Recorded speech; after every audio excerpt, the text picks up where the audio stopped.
Bismillahirrahmanirrahim. Assalamualaikum warahmatullahi wabarakatuh. Perkenalkan, nama saya Khalil Abdul Qawi. Saya akan sedikit menjelaskan tentang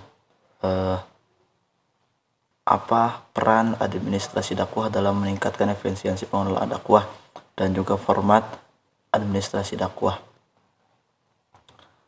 Yang pertama mungkin peran administrasi dakwah dalam meningkatkan efisiensi pengelolaan dakwah itu sangatlah penting. Mengapa? Karena administrasi dakwah ini melibatkan pengaturan, pengorganisasian, dan pengelolaan berbagai aspek kegiatan dakwah. Termasuk dalamnya ada perencanaan, pelaksanaan, dan evaluasi. Nah, program-program yang tadi ini ada caranya di mana administrasi dakwah ini dapat meningkatkan efisiensi dalam pengelolaan dakwah tersebut. Yang pertama mungkin adanya perencanaan yang baik. Administrasi dakwah membantu dalam perencanaan yang sistematis dan terorganisir dari program-program dakwah. Hal ini melibatkan penentuan tujuan yang jelas ataupun menjadi penentuan target audiens dan penjadwalan kegiatan dakwah dengan baik. Dengan memiliki rencana yang baik, sumber daya dapat dialokasikan dengan efisien dan waktu dapat dimanfaatkan dengan sebaik mungkin. Lalu selanjutnya adanya pengorganisasian yang efektif. Di dalam administrasi dakwah ada hal yang dapat membantu dalam pengorganisasian kegiatan dakwah tersebut tadi. Nah, ini dapat meliputi penugasan tugas kepada personel yang tepat ataupun pembentukan tim kerja dan koordinasi antara berbagai unit atau departemen yang terlibat dalam kegiatan dakwah tersebut. Nah, dengan apa?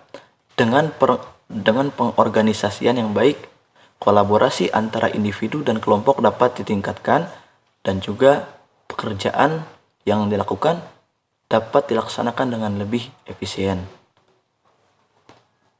Baik, yang selanjutnya mungkin format administrasi dakwah dalam menghadapi perkembangan zaman. Dalam menghadapi perkembangan zaman yang terus berubah, format administrasi dakwah juga perlu disesuaikan agar dapat efektif dan relevan. Mungkin ada beberapa format administrasi yang dapat diterapkan. Yang pertama, pemantauan dan evaluasi. Dalam pemantauan dan evaluasi dapat membuat sistem pemantauan untuk melacak progres dakwah dan keberhasilan program-program yang dilaksanakan. Hal ini dapat dilakukan melalui pengumpulan data, survei, dan feedback dari audiens ataupun masyarakat yang menjadi sasaran dakwah. Informasi yang didapatkan dari pemantauan dan evaluasi ini nanti akan membantu dalam mengidentifikasi kekuatan dan kelemahan serta melakukan perbaikan yang diperlukan jika perlu. Yang kedua mungkin manajemen informasi.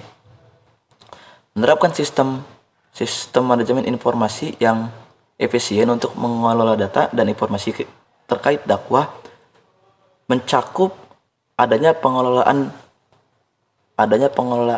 database jamaah, kontak, dan mungkin informasi kegiatan dakwah. Penggunaan teknologi informasi seperti aplikasi ataupun perangkat lunak khusus dapat mempermudah pengelolaan dan akses informasi lainnya. Lalu yang ketiga, adanya rencana dan strategi dakwah. Membuat rencana dan strategi dakwah yang jelas dan terstruktur dapat meliputi tujuan jangka pendek dan jangka panjang, langkah-langkah yang akan diambil, serta bagaimana menentukan indikator keberhasilan, yaitu dengan memiliki rencana dan strategi yang terarah. Dakwah dapat dilakukan secara sistematis dan terukur. Selanjutnya, keempat, adanya komunikasi dan jaringan.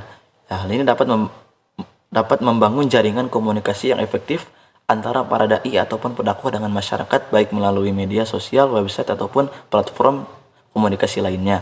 Hal ini dapat mempermudah penyebaran pesan dakwah dan memperluas jangkauan audiens. Yang selanjutnya, pelatihan dan pengembangan. Itu dapat adanya menyediakan suatu pelatihan ataupun pengembangan bagi para dai atau pendakwah untuk meningkatkan kemampuan mereka dalam menyampaikan dakwah. Pelatihan ini dapat meliputi berupa keterampilan komunikasi, pemahaman agama yang mendalam, ataupun suatu pemahaman tentang perkembangan zaman dan keterampilan teknologi informasi di zaman ini.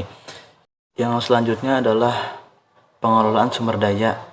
Bagaimana mengelola sumber daya yang ada, baik dalam hal keuangan, manusia maupun materi. Hal ini meliputi pengelolaan anggaran dakwah, perekrutan dan pengembangan staf, serta suatu pengelolaan fasilitas dan inventaris yang diperlukan. Lalu yang selanjutnya, adanya kreativitas dan inovasi. Mengapa? Karena dapat mendorong suatu kreativitas dan inovasi dalam penyampaian dakwah. Nah, ini juga dapat memanfaatkan teknologi terkini seperti media sosial, podcast, video, ataupun platform digital lainnya untuk menciptakan konten-konten dakwah yang menarik, informatif, dan juga relevan dengan perkembangan zaman saat ini. Lalu yang selanjutnya adanya kolaborasi dan kemitraan.